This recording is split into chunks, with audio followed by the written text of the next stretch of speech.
Welcome to Walking the Path. I'm so grateful to be here. I'm so grateful to be here. I really am. Wow.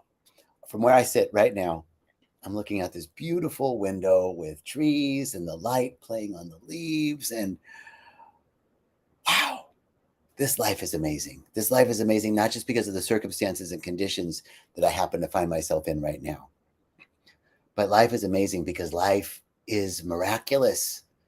Life is miraculous. So that's what I want to talk to you about today. I want to tell you a little bit about rythmia, and I want to tell you a little bit about practice. The title of today's talk is called Real Practice. So, hey, Candy. Hey, everybody. Welcome. Thanks for joining. Come on in. So I want to talk to you about practice today. How do we practice our spiritual? What are our spiritual practices? And how do we keep that going? And not just for the sake of spiritual practice, but practicing spiritual practice because that's how we integrate. That's how we integrate the insights that we receive in plant medicine, in meditation, in ceremony, in therapy, in prayer. This is how we actually embody, right? So, first of all, thank you for being here. As you folks are streaming in, I'm so grateful. And first of all, I had the great privilege this week of leading the opening workshop for Rythmia. And I get to do the opening talk, and I get to teach all of the Answer Is You, which is Reverend Michael Bernard Beckwith's class. So I'm teaching there. And then I get to do the closing group. It's like one of my favorite things in the world to do, because Monday I get to teach the opening workshop, and it's before anyone's done plant medicine. So they're like scared and nervous and freaked out and like, whoa. And then they're looking at everybody like, these people are weird. What did I sign up for? And then throughout the week, it looks like crazy. By Wednesday, people are like, this place is weird, crazy. Nobody's in control. Everything's freaky, like everybody's freaking out. But we know that's just the way it goes, right? That's just the up and down the roller coaster of the retreat. By Saturday, every week, without fail, everybody's turned on, everybody's awake, everybody's in love with life, in love with themselves, in love with each other. It's amazing. But how do you take that? How do you take that into life? Because we've all been on retreats before. We've all been on a retreat, and then like 3 days later, it's like, was I even on that retreat? Like, life's just normal again, right? How do we embody? How do we integrate our practice? How do we integrate what we received in ceremony into our everyday lives? This is what I do. I get to work with clients one-on-one for integration, right? And helping people to embody what they've learned in plant medicine. So what is practice? Well, it's advanced spirituality is what practice is. Reverend Michael says that beginning spirituality is theory, where we talk about it. Advanced spirituality is practice. Practice is advanced spirituality. And there are so many ways. There's so many ways to practice. One of the things that I noticed about myself, anybody out there have a perfectionistic kind of thing going on, like perfectionism? Yeah.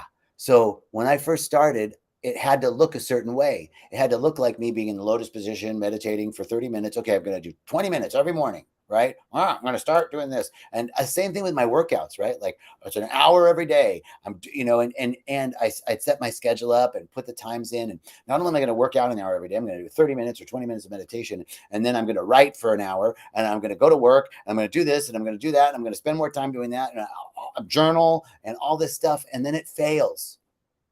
Right? You keep it together for a little while, and then it falls flat. How many of you out there, like, throw in the comments if you felt that, right? Like you've started and you've kept it going for a little while, and then it dissipated. The energy dissipated. So, I mean, that's typical. Don't worry about it. There's nothing wrong with that. Thanks, Candy's like, yeah, there's nothing wrong with that. We begin by trying to fit our spiritual practices into our life, fitting our life into our spiritual practice. That's the way it goes. And it's a process. It's a learning of mastery. So I want to tell you not to give up. Don't get discouraged, because you're learning to master something. And when you're mastering something, there's different levels of mastery. And Hey, Nayana, great to see you. Mark, great to see you. Welcome. When you're mastering, Susan, what's up? Hey, baby. When you're mastering something, there's 4 levels of mastery. We begin, and the first one is called unconscious incompetent, then conscious incompetent, then conscious competent, and finally, unconscious incompetent. So this is how it works. Think about when you were learning to tie your shoes, right? When you were learning to tie your shoes. You were unconscious and incompetent. You didn't even know there were these shoes to tie. You didn't even know that was going on, and you certainly didn't know how to do it. And then, your parents started to introduce, like, you got to learn how to tie your shoes. Hey, SoCal Spotlight, what's up? Hey, Space Wrangler, good to see you guys. Welcome. So you didn't know how to tie. You knew now that there was something called tying your shoes, right? And you didn't know how to do it, but so you were conscious of it, but you were incompetent. So the first level, unconscious, incompetent. I didn't even know about it, and I certainly didn't know how to do it. Then I became aware of it, but I didn't know how to do it. My parents said to do it. I was aware, like, okay, you got to tie my shoe. And then you moved to a level called conscious competent. And that's where you were like, you had to concentrate, make the rabbit ears, do the thing. And you could, if you really concentrated on it, you could tie your shoes. And now you're unconscious competent. Like, you don't even think about it. You tie your shoes.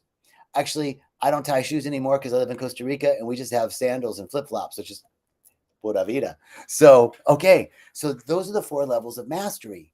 And so it's the same thing with our spiritual practice. Like, there might have been a time, like, you're probably somewhere in between conscious incompetent and conscious competent. Like, I know there's this thing called spiritual practice. I know it's good for me. I know I should do it. But when I really concentrate on it, I can do it, but I can't maintain it. That's the level. That's the hardest level of mastery, in between those 2 levels of conscious incompetent and conscious competent. You're mastering something. I love this outlay of 4 levels because it really helps me understand where I am on the process. And for those of us that have perfectionistic tendencies, we want to do it perfectly right away. But we never do. We never start something and know it perfectly right away. It takes some time to master. So you're mastering your spiritual practices. And that is advanced spirituality, because we can talk about it. In theory that it's good for you. In theory that meditation provides all sorts of physical and psychological benefits. We know this. There's scientific research out the wazoo about the benefits of meditation. How many of us are really meditating? And what is the response around meditation? Hey, cuz, good to see you. Welcome, Donna. What is that response around meditation? I can't do it. I don't have the time. My mind, I have monkey mind. My mind's all over the place. You're supposed to be able to calm your mind down, and I can't calm my mind. So I get frustrated and I just stop. It's typically because we have this perfectionist idea of what it's supposed to look like and how it's supposed to be.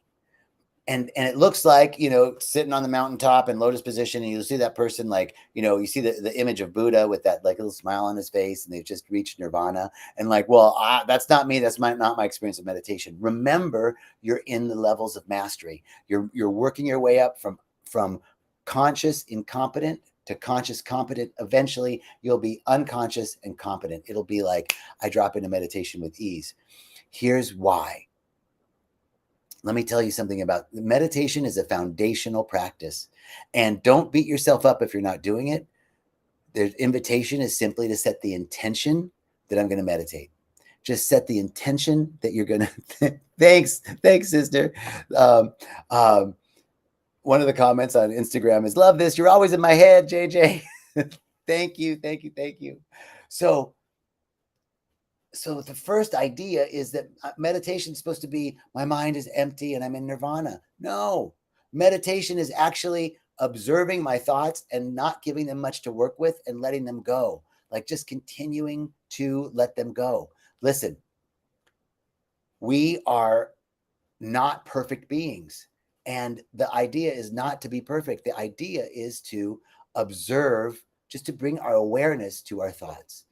And bring our awareness back to our breath, bring our awareness back when the thoughts take us away. So listen, you don't have anything to worry about. Let me give you an example. NASA and SpaceX are the most precise organizations on the planet, right?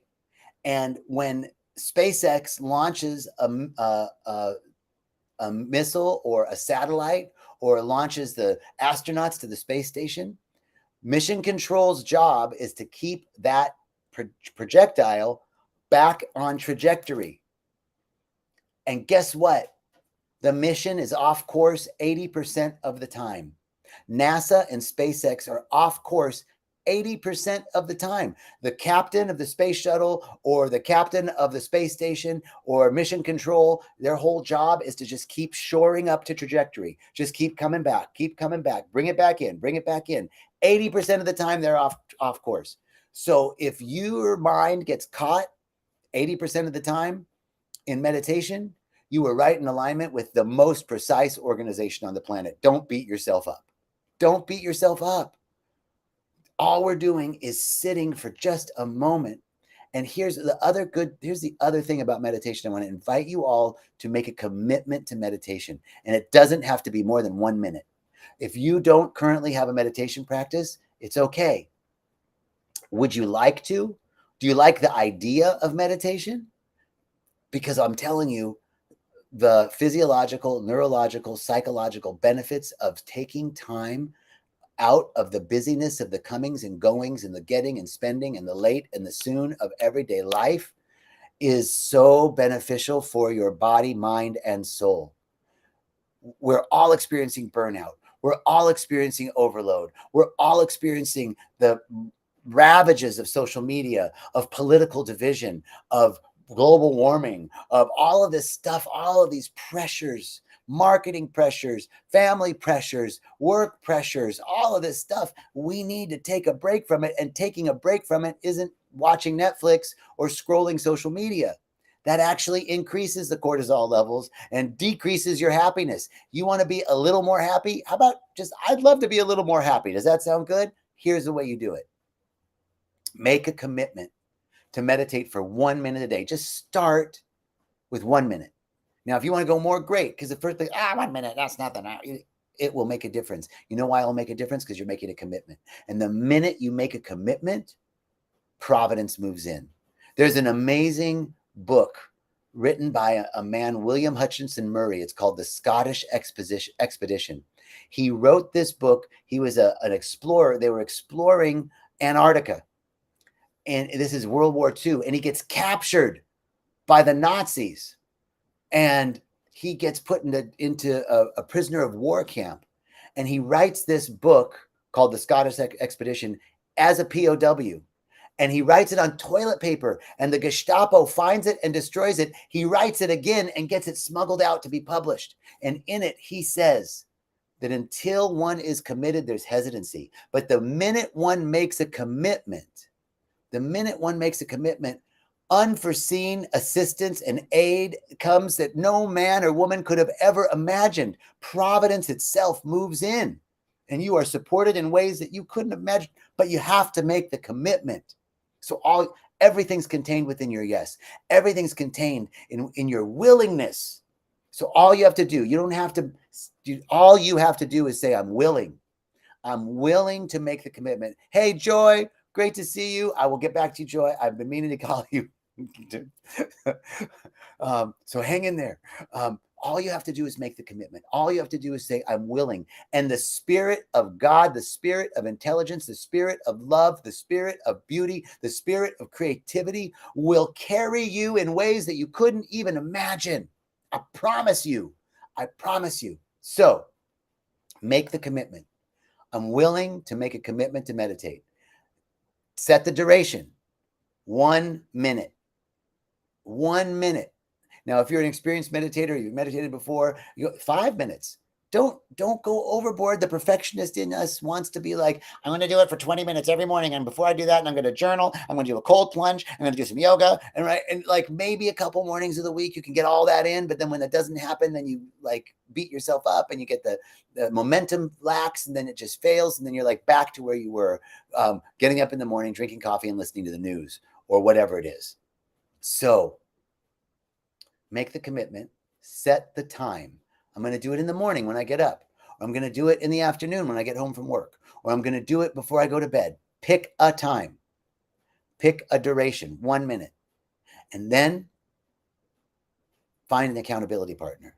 Find someone that wants to do it with you and just do a check-in. Just do a check-in with them. Hey, all you got to do is say, I did my meditation. It makes a huge difference when you're accountable to someone.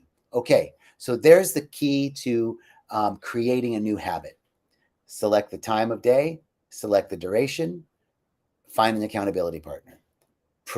Before all of that, be willing, make a commitment. So make a commitment, set a time of day, set a duration, find an accountability partner. Now, how do you meditate? There's so many different ways. But the first thing, the way my teacher, Reverend Michael, taught me to meditate is we first start with our posture, with our positioning. So you want to be sitting upright. Imagine bringing the stomach in just a little bit. So you're making the lower back flat, and then you lift the heart. So now your spine is in alignment, and just keep the chin level. So you have a nice alignment with the head and the spine.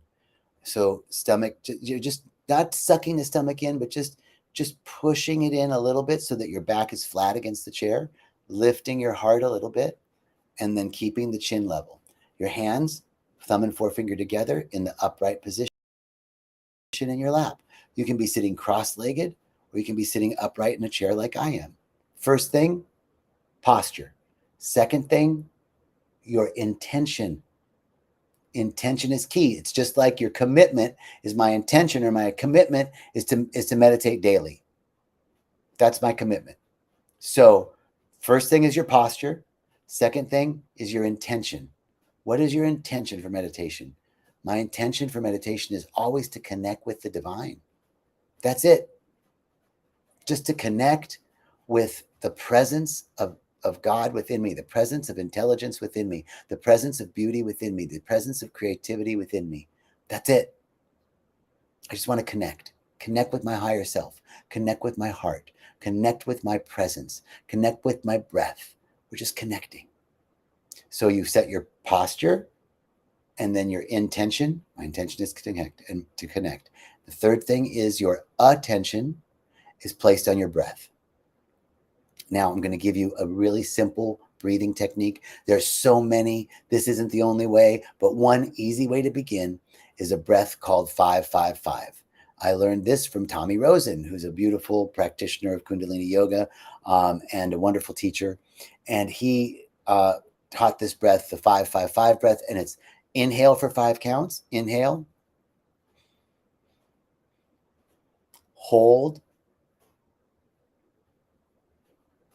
Exhale. That's it. Inhale for 5, hold for 5, exhale for 5. Close your eyes. Inhale, 2, 3, 4, 5. Hold, 2, 3, 4, 5. Exhale, 2, 3, 4, 5. Inhale, 2, 3, 4, 5. Hold, 2, 3, 4, 5. Exhale, 2, 3, 4, 5. That's it. I want to invite you to do that breath. 5 in, hold for 5, exhale for 5, inhale for 5, hold for 5, exhale for 5, for 1 minute. And you've done your meditation. That's it. Couple of things about that breath. That breath is important because it signals to the body that your needs are met. Breath is our primary nourishment. We can go without food. This was also part of Tommy Rosen's teaching. I just want to acknowledge it was beautiful. We can go without food for 30 days. We can go without water for 3 days. But try going 3 minutes without the breath. The breath is our primary form of nourishment. So much of our day is spent in fight or flight. So much of our day is spent in reactivity. So much of our day is spent breathing through our mouth, which is activating the sympathetic nervous system, the fight or flight, increasing cortisol levels, challenging the adrenals, etc. So the 5-5-5 breath, when you inhale for 5, hold for 5, and exhale for 5, don't hold it out. Just inhale, hold it in, exhale, inhale, hold it in, exhale. That's sending a signal to your sympathetic nervous system that your needs are met, that your primary need is met. It's very calming to the system. And counting 5 in, hold for 5, also helps keep the mind centered. So this is a beginning technique. It's something that you can carry in your back pocket. And if you make the commitment to meditate for 1 minute in the morning and you found that pleasurable, maybe you finish your lunch break and you have an extra minute. And before you go back to the office, you do another minute. Or maybe before, in between Zoom calls or in between meetings, you take 1 minute. All of a sudden, you might have meditated 3, 4, or 5 minutes during the day. This momentum, this practice, this is real practice. Bringing it in through, weaving it into your day. You begin to gain momentum. And here's the key: consistency over intensity. Consistency over intensity, meaning it's more important that you do a minute a day than you do 30 minutes one day and nothing the next day. Consistency over intensity. I want you to stay consistent. Just do something every day. I'm doing something. Some days you might not even get that minute till the end of the day. And you're like, you know what? Consistency over intensity. I'm doing something today. I'm going to do 5-5-5 breath for 1 minute before I go to bed. Do you know how healing that is? Do you know how much better you'll sleep just doing that for 1 minute? Now, other practices that you can bring into that, right? Practice is, SoCal says, should you set a 1 minute timer? Yes, absolutely. Set a timer for 1 minute. If you want to go more, great. But the commitment is just 1 minute, just 1 minute. I promise you, if you do 1 minute, you're going to want to do more. I'm writing a book right now. And when I say I want to write for an hour every day, I don't get it done. But if I make a commitment to just write 1 sentence a day, it's like, well, you're never going to write a book by writing 1 sentence a day, right? But when I make a commitment to write 1 sentence a day, I find that I write more. But some days when I haven't written anything, before I go to bed, at least I write 1 sentence. And that consistency helps me keep going. I find that I write more than if I would have scheduled an hour each day, and it doesn't happen because stuff fits, life happens. You're like, I can't do it today. I got this. I can do 1 sentence. You can do 1 minute. And when you do that, you'll find the consistency builds over time and the intensity will build. And you'll begin by trying to fit your spiritual practice into your life. And eventually you will fit your life into your spiritual practice. So that is our real practice, like real practical practice, ways that we can start bringing the practice of the presence of God into our lives, the practice of the presence of peace, the practice of the presence of joy, the practice of the presence of awareness, mindfulness into our daily lives. I'm so grateful. Wow, I'm so grateful for you all showing up. Thank you so much for being here. Sending you much love. Jason, Nayana, Susan, Mark, thank you. Joy, SoCal, everybody over here. I can't see all the folks coming through, but thank you. Thank you. Thank you. Many blessings, blessings everlasting. For when we give a blessing, when we say a blessing, it goes on forever. It resonates in the eternal mind, in the eternal now forever. So sending you blessings and much comfort today. And let me know how your 1 minute goes. Much love, peace, and richest blessings.